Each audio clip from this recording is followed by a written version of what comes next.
Bonjour à tous. Dans le cadre de la journée mondiale du bénévolat, le 5 décembre, nous organisons des petites interviews de bénévoles d'associations, notamment des associations adhérentes à la Maison associative de la santé. Donc nous recevons aujourd'hui Thierry, membre de l'Arrêt d'État, l'association rochelaise pour l'étude de la dépression et des troubles affectifs. D'ailleurs, c'est plus expression sur la dépression et les troubles affectifs. Non, mais on changera ça à l'Assemblée Générale, je pense, extraordinaire de 2022. Je vais vous laisser vous présenter vos différentes casquettes. Oui, alors j'ai été président pendant 3 ans et demi à peu près, et actuellement je suis trésorier. Donc je suis bénévole trésorier, et j'ai été bénévole président. Voilà. Actuellement, c'est Brigitte Tange qui est la présidente. Pourquoi avoir choisi de faire du bénévolat? C'est une bonne question parce que je pense que j'ai toujours fait du bénévolat. Et alors c'est pas que ça me manquait, mais qu'en même temps, je pense que il faut des personnes pour faire fonctionner les associations. Et pourquoi dans cet assaut en particulier? Parce que je suis quelqu'un de bipolaire et que ce titre-là, c'est une association qui gère ou qui travaille au niveau de la bipolarité et de la dépression.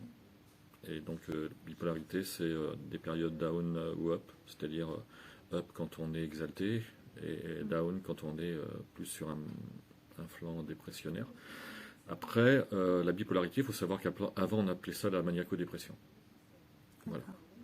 Justement, pouvez-vous nous dire quelques mots sur votre association? Alors, nous étions jusqu'à 2018 dans les locaux de la Maison associative de la santé pour faire les permanences.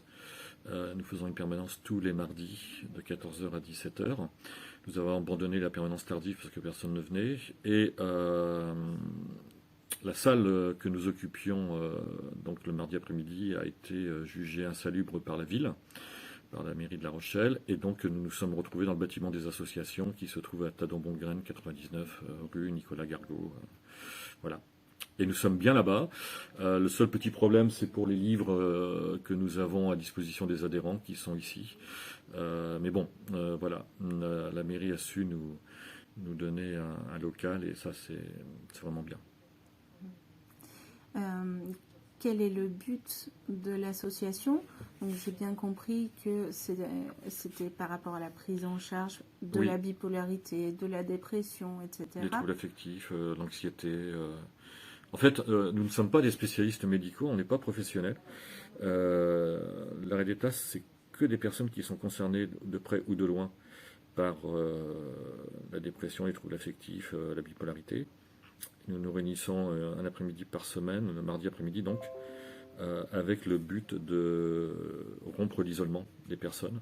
Sachant que si nous avions une salle comme nous avions avant sur Port-Neuf, on pourrait toucher beaucoup plus de monde, parce qu'il y a des gens qui ne peuvent pas se déplacer sur Tadon-Bongraine. Voilà. Mais en même temps, sur Tadon-Bongraine et sur Étré, il peut y avoir des gens qui peuvent se déplacer. Voilà. Mais c'est vrai que nous touchions une population avant sur Port-Neuf-Mireuil quand nous étions ici, et que ce n'est plus le cas. D'accord. Donc, c'est une association donc, constituée seulement de bénévoles. Oui.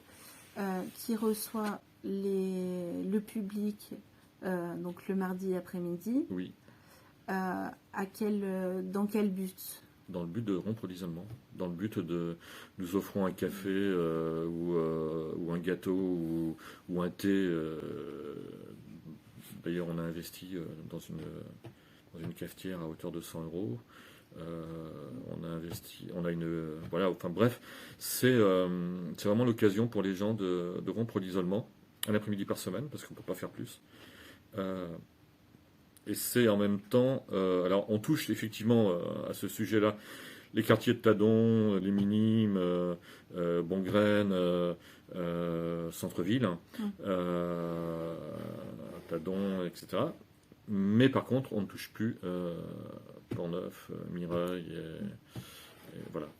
Alors, pour revenir au bénévolat, qu'est-ce que vous aimez particulièrement dans le bénévolat?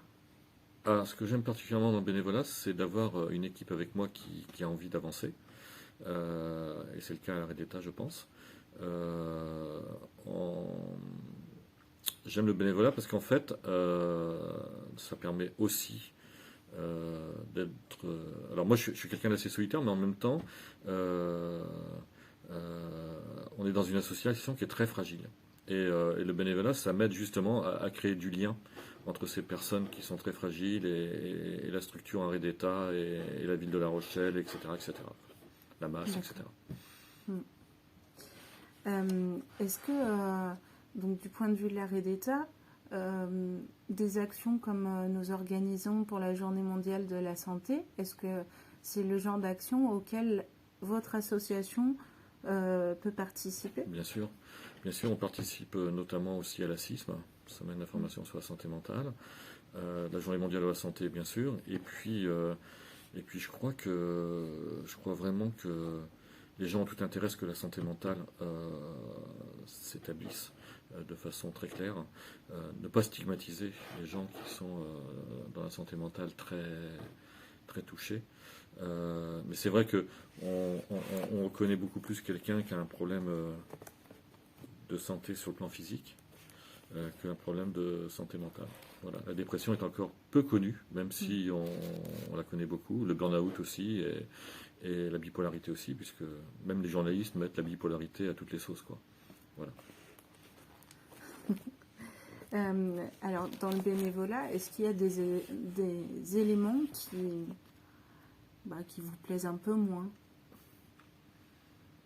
Ouais, ça peut être source de pression, mais là encore, la pression, je préfère la boire que l'avoir sur les épaules. Euh, il y a des moments où il y a un peu de pression, ouais. Par exemple, quand on demande 500 euros à la mairie de La Rochelle, on se demande si on va l'avoir ou pas. Donc, on l'a encore eu cette année, tant mieux. Euh, mais bon, ouais, il y a des moments où il y a un peu de pression, ouais. Après, faut savoir gérer. Moi, je commence à avoir un petit peu l'habitude, donc voilà. Mais c'est vrai que là, j'ai failli arrêter d'être président. Enfin, j'ai arrêté d'être président. Je suis trésorier. Je suis resté dans l'association, voilà quoi. Par exemple, faire des activités dans l'année, ça représente du boulot, ouais. Mais en même temps, voilà quoi. C'est pas non plus la mer à boire, quoi. La belle mer à avaler, je sais pas comment on dit. Et du coup, par semaine, en moyenne, combien vous passez de temps pour l'association? Alors, il y a les permanences du mardi après-midi, donc ça fait 3 heures. En fait, je pense souvent à l'arrêt d'État, donc c'est ça. Après, j'ai la boîte à lettres mail de l'arrêt d'État. Je suis en rapport constant pratiquement avec la présidente et la vice-présidente.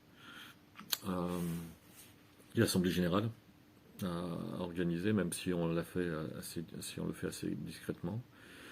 Avec le service santé de la mairie et donc Françoise Veto et Corinne Randel de l'hôpital Marius Lacroix et Ludovic Bonneau qui est psychiatre à Marius Lacroix, on commence à établir des liens intéressants avec l'UNAFAM aussi. La masse, bien sûr. Notre courrier arrive à la masse, d'ailleurs. Voilà, quoi. Donc, dans la semaine, ouais, je pense que je passe un peu de temps, quoi, sur le... Bon, maintenant, avec la trésorerie, on a 2 comptes, enfin, on a 2 comptes. On n'a pas beaucoup d'argent, mais on a quand même 2 comptes. Et voilà, il y a des petites choses à faire, quoi. De temps en temps, quand on reçoit, par exemple, un chèque d'adhésion de 20 euros, il faut le déposer à la banque, etc., quoi. D'accord.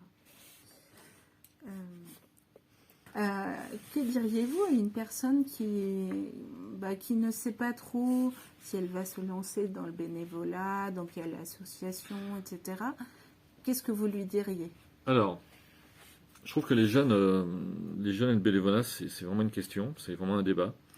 Moi, ce que j'ai envie de dire, c'est que plus on est nombreux et moins on a de responsabilités.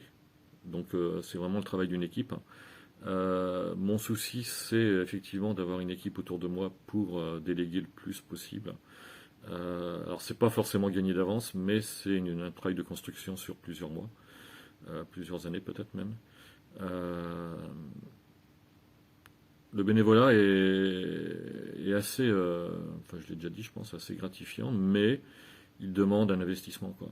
Et voilà. Après, je comprends, hein, moi je sais qu'il y a des fois où j'ai mis un doigt, et après c'était une main, un coude, voilà, ça allait. Mais bon, voilà, quoi, je suis pas malheureux, donc tout va bien. Pour finir, diriez-vous que le bénévolat est plus, par rapport à ce que vous venez de dire, destiné à des personnes, par exemple, sans activité ou des personnes à la retraite, ou de la même manière à des personnes actives? Je pense sincèrement que le bénévolat à papa est terminé, quoi. Moi, je me souviens avoir connu des présidents d'associations, un but de leur personne, un but de leur pouvoir, qui faisaient plus de beau temps, et ça c'est fini, quoi. Aujourd'hui, on gère une association différemment, on gère une équipe différemment quand on est bénévole. C'est peut-être aussi parce que professionnellement j'ai connu des choses où il fallait investir au niveau d'une équipe et non pas simplement au niveau d'une ou deux personnes. Voilà. Je pars du principe que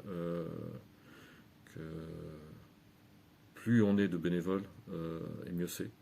Voilà. Moi, j'hésite pas à déléguer. Ça marche ou ça marche pas, mais en tout cas, voilà, il y a des résultats et c'est tant mieux. D'accord. Donc oui, il faut avoir du temps un petit peu à Ouais, consacrer c'est ça. à Mais l'association. après quand on prend de la distance par rapport à l'association, comme je fais actuellement d'être trésorier puis président, c'est intéressant parce que ça veut dire qu'il y a du monde pour prendre la suite, quoi. Ça, c'est pas évident à trouver. Merci beaucoup Thierry. Ben, de rien. Bonne journée.